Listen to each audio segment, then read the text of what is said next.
அனைவருக்கும் வணக்கம். நான் உங்களுடைய ராஜா.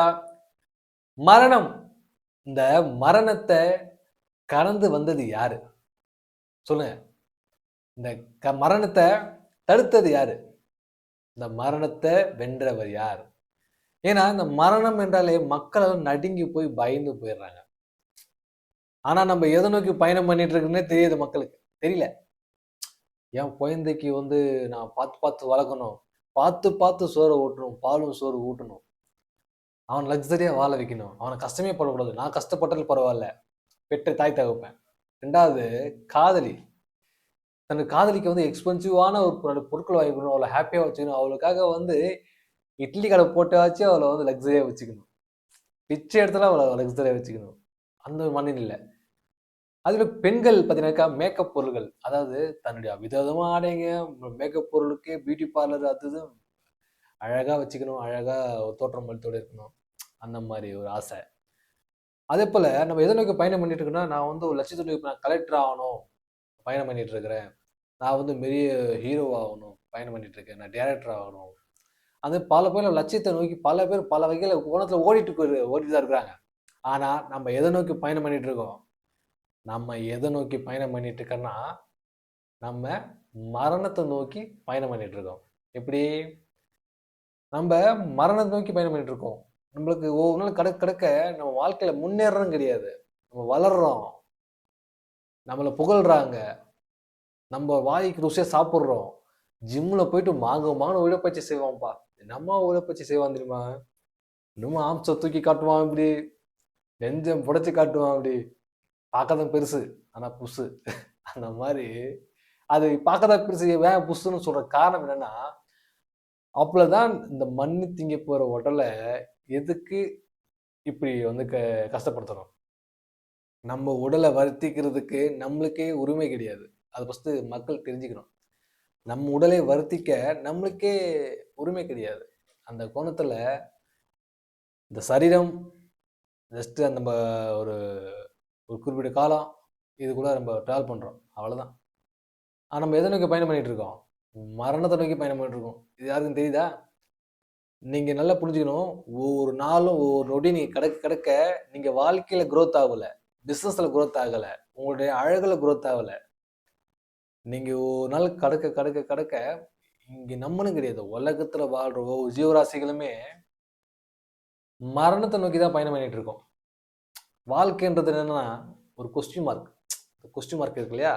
அப்படி ஒரு டாட், கதை முடிஞ்சது, அவள் தான். மெல்ல மெல்ல மெல்ல அந்த போற போக்குல சின்ன சின்ன சந்தோஷங்கள், சின்ன சின்ன கஷ்டங்கள், நஷ்டங்கள், அந்த அனுபவம் அந்த நினைவுகளை செத்துட்டுப்பா. அந்த நினைவுகள் என்னாச்சு? அழிஞ்சிருச்சு. எதுவுமே நிரந்தரம் கிடையாதுங்க. நிரந்தரம் இல்லாத வாழ்க்கை, நிரந்தரம் இல்லாத உலகம். அந்த மாதிரி இருக்கும்போது எதை பத்தி யாரும் யோசிக்காதீங்க, கவலைப்படாதீங்க, உங்க உடலை வருத்திக்காதீங்க, கண்ணீர் வடிக்காதீங்க அப்படின்னு சொல்ல மாட்டேன். கஷ்டம் அழுவுங்க, கஷ்டம் எப்படி அழுவ முடியும்? சிரிப்பு சிரிங்க, எப்படி சிரிக்காம இருக்க முடியும்? அந்த வகையில மக்களாகிய நீங்க எதை நோக்கி பயணம் பண்ணிட்டு இருக்கோம் தெரிஞ்சிச்சுன்னா, ஏன் இந்த விஷயம் சொல்ல வந்தேன்னா, நீங்க எதை நோக்கி பயணம் பண்றீங்க? மரணத்தை நோக்கி பயணம் பண்றீங்க. ஒவ்வொரு நாள் கடக்க உங்க ரத்த எண்ண ஓட்டம் கம்மியாயிட்டே இருக்கு. கம்மியாகும். வயசாக எல்லாம் வயசாக உங்க தோல் சுருங்கும், முடியெல்லாம் கொட்டும், உங்க தோற்றம் மாறும், உங்க அழகு போகும், ஒவ்வொரு நாள் மாறிட்டே இருக்கும். நிலை இல்லாத வாழ்க்கை. எப்படி? நிலை இல்லாத வாழ்க்கை. அந்த நிலை இல்லாத வாழ்க்கையில இதுக்கு பல குழப்பங்கள் உங்களுக்கு. அந்த எல்லாத்தையும் ஃப்ரீயா விடுங்க.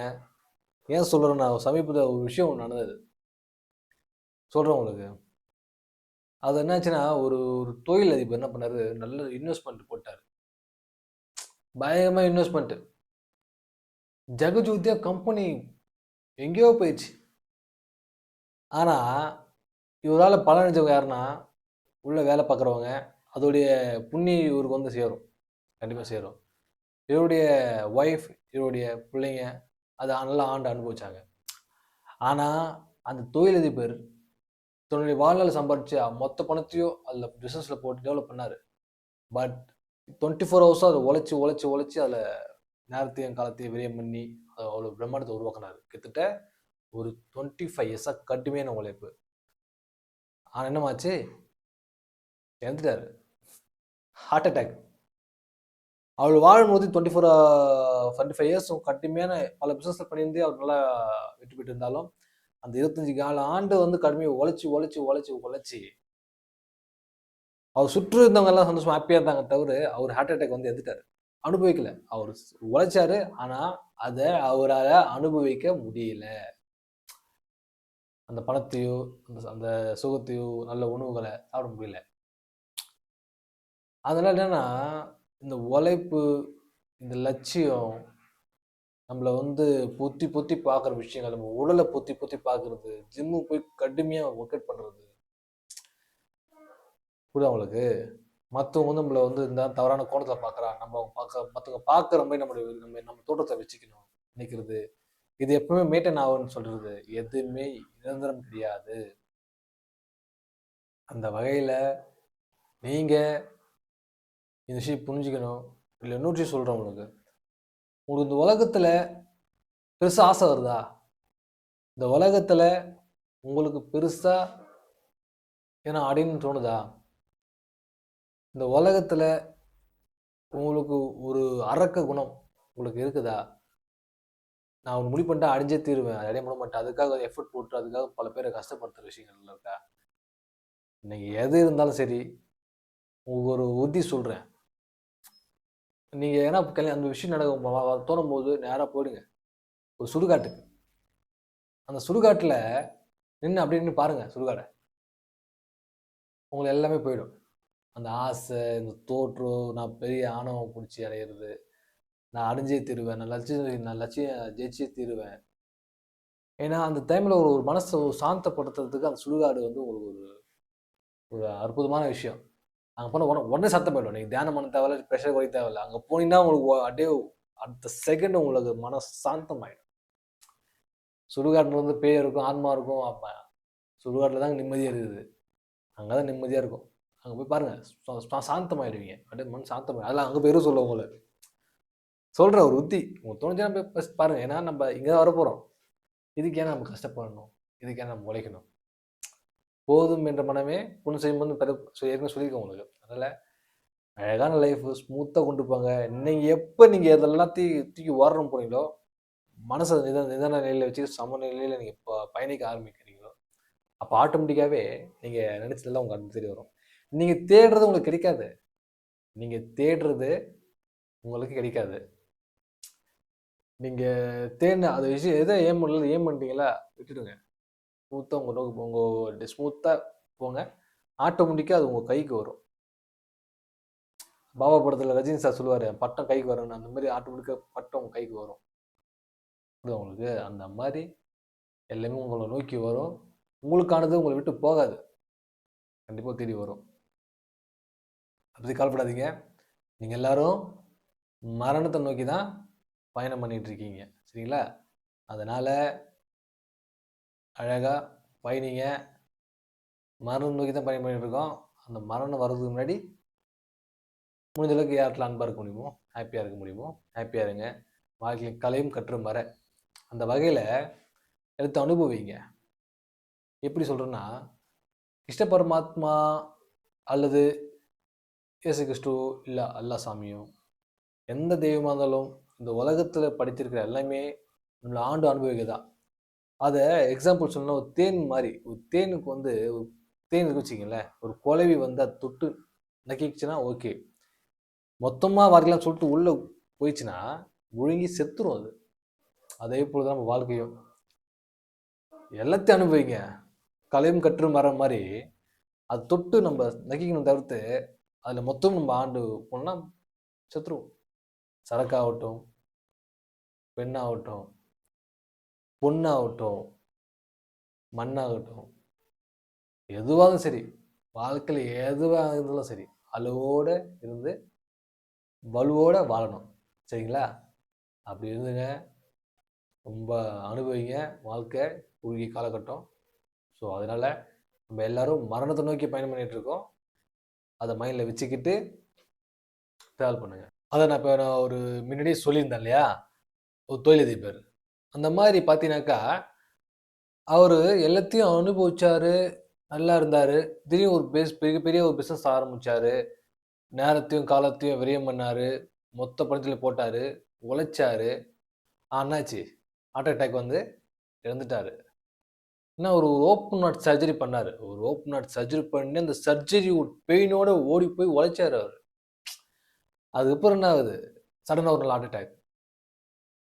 கதை முடிஞ்சிச்சுல்ல. ஸோ அத மாரி நல்லவன் சம்பாதிச்சது நாரவாய் திங்கிற மாரி, அது பெத்த புள்ளையாகட்டும், மனைவியாகட்டும், யாரெல்லாம் இருக்கட்டுமே, உழைச்சது அவரு. தின்னது தன்னுடைய ஃபேமிலி ஆகட்டும். பட் நம்ம அப்பா வந்து சம்பாதிக்கிறான்னா, புள்ளைங்க சாப்பிடணும் தான், நல்லா இருக்கணும் தான் உழைக்கிறாரு, போறாரு வச்சுக்கங்க.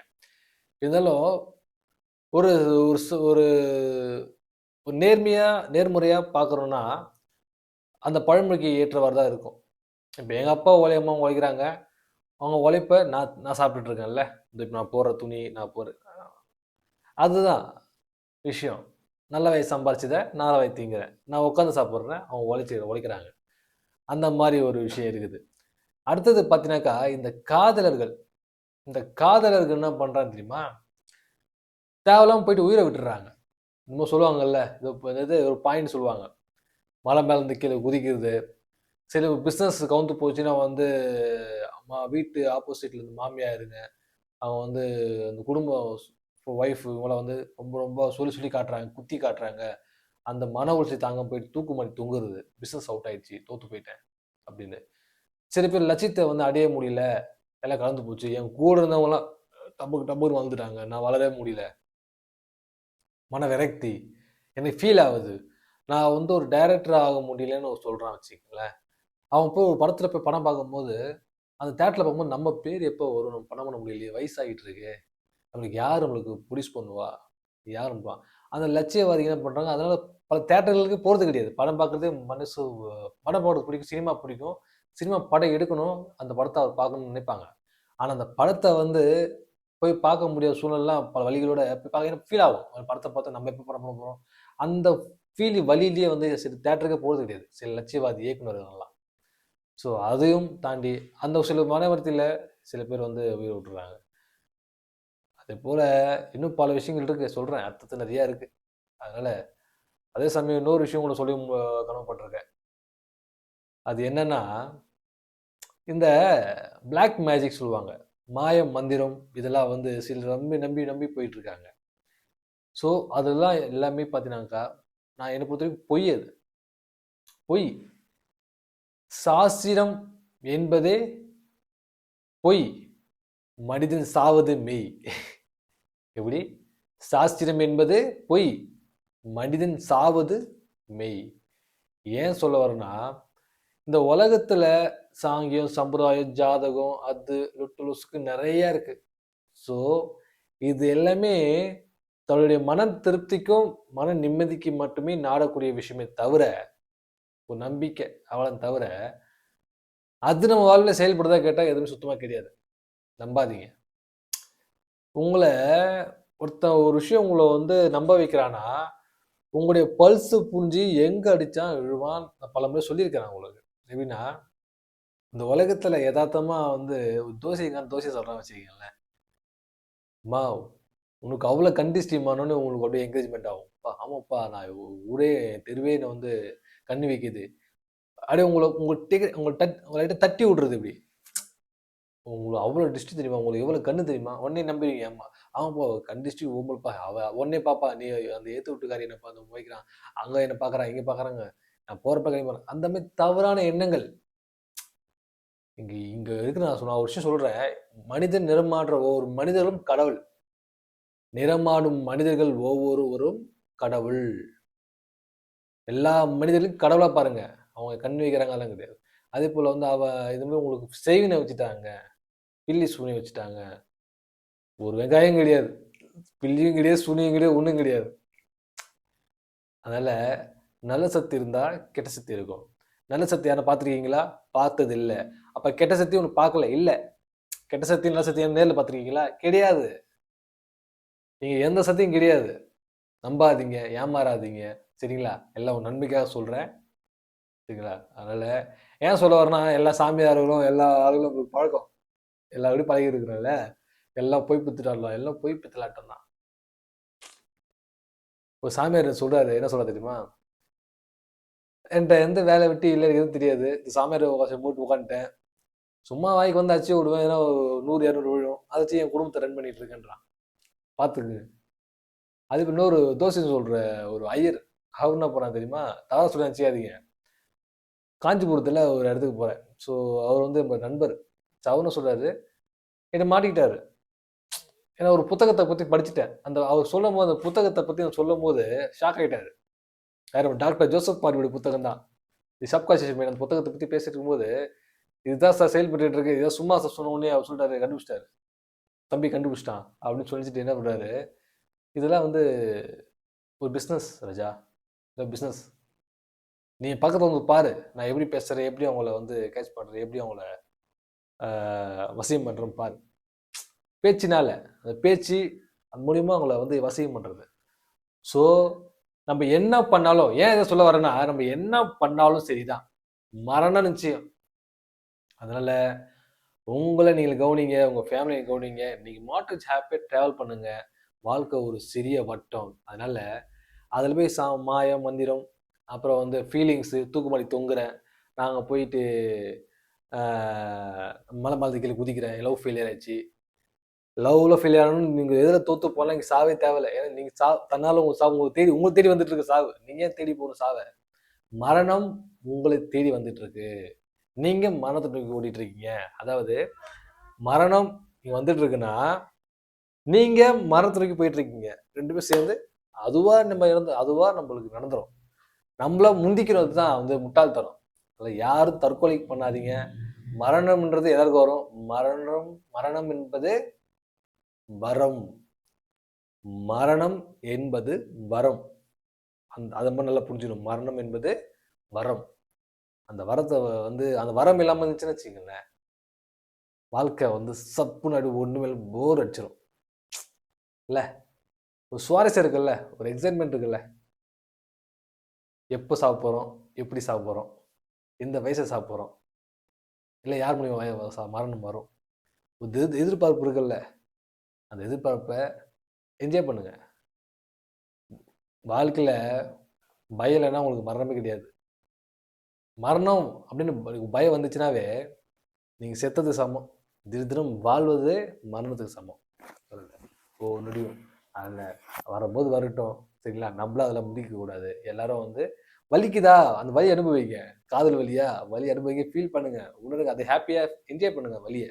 இப்போ வலிக்குதுப்பா, எனக்கு லவ் ஃபீல் ஆயிடுச்சு, ரொம்ப பேனதாப்பா, என்னை விட்டு போயிட்டாலே, எனக்கு பிளாக் பண்ணிட்டாலே, நான் கால் பண்ணி பேசலாம், பேச மாட்டாள், எனக்கு வலிக்குது அப்படின்னு அப்படியே தைலம் தேய்ச்சிக்கிட்டு, சில பேர் தைலம் தேய்ச்சிக்கிட்டு ஹார்ட் அட்டாக் வர மாதிரி இருக்கும், இறந்துடணும். நான் சாப்பிட உடம்புல உருகிட்டு இருக்கிறேனே, நான் ரொம்ப உருகிட்டேன்ல அப்படின்னு. சாப்பாடு உள்ள இருங்களேன், ஃபீலிங் அனுபவி, வலி அனுபவி, தப்பே இல்லை. அதே சமயம் ஃபேமிலி பிரச்சனையா, ஒய்ஃப் வந்து விட்டுட்டு போயிட்டாளா, சரி பசங்களை கூப்பிட்டு போயிட்டாளா, ஏன்னா வருமானம் இல்லையா, சாப்பிட்றதுக்கு கஸ்டமருக்கு ஒய்ஃப் என்ன பண்ணுறான், மாமியார் விட்டு போயிட்டா. தனிமையில் ஃபுல்லாக ஃபீலிங்ஸில் என்ன நம்ம அசிங்கப்படுத்திட்டு போயிட்டா இல்லை சொல்லிட்டு ஃபுல்லாக குடிச்சு கடை வாங்கி ஃப்ரெண்டு வீட்டில் 500 1000 வாங்கி குடிக்குது. ஃபுல்லாக குடிச்சு தூங்கி எழுதினா மூஞ்சி வீங்கி போயிட்டு லிவர் வீங்கி போய் அப்படின்னா மரணம் தான். எதுக்கு ஃபீல் பண்ணுற? போறியா போ, தங்கு. திட்டியே திட்டு வாங்கிக்கிறேன். மூஞ்சில் வாமிட் எடுக்கிறியா, வாமிட் எடு. யாரும் நிறைய பேர் வாமிட் எடுத்து போயிட்டாங்க. அதனால சொல்கிறேன், அது மாதிரி இருக்கும்போது எல்லாத்தையும் அனுபவிக்குவோம். என்ன சொல்கிறீங்க? அடிமட்ட லெவலுக்கு போய் அலசுவோம். நம்ம அது மாதிரி வாழ்க்கையை அலசுவோம். நம்ம வாழ்க்கையை நல்லது கெட்டது அது இது எல்லாத்தையும் அலசுவோம். கலையும் கற்று மர மாதிரி அலசுவோம். அலசி நம்ம அதை அப்படியே நம்ம வாழ்ந்து பார்க்கணும். நம்ம உயிரோடு இருந்து எல்லாத்தையும் பார்க்கணும். நம்ம இருக்கிற வரைக்கும் உயிரோடு வந்து என்னெல்லாம் பார்க்க முடியுமோ, என்னெல்லாம் ரசிக்க முடியுமோ ரசிச்சுட்டு அனுபவிச்சுட்டு ஹாப்பியாக மரணம் வரும்போது ஜாலியாக வரமா அதை ஏற்றுக்கிட்டு ஜாலியாக போக வேண்டியதான். சரிங்களா? மரணத்தை நோக்கி பயணம் பண்ணிகிட்டு இருக்கோம். அதை மைண்டில் வச்சுக்கோங்க. சரிங்களா? ஹாப்பியாக இருங்க. நன்றி, வணக்கம்.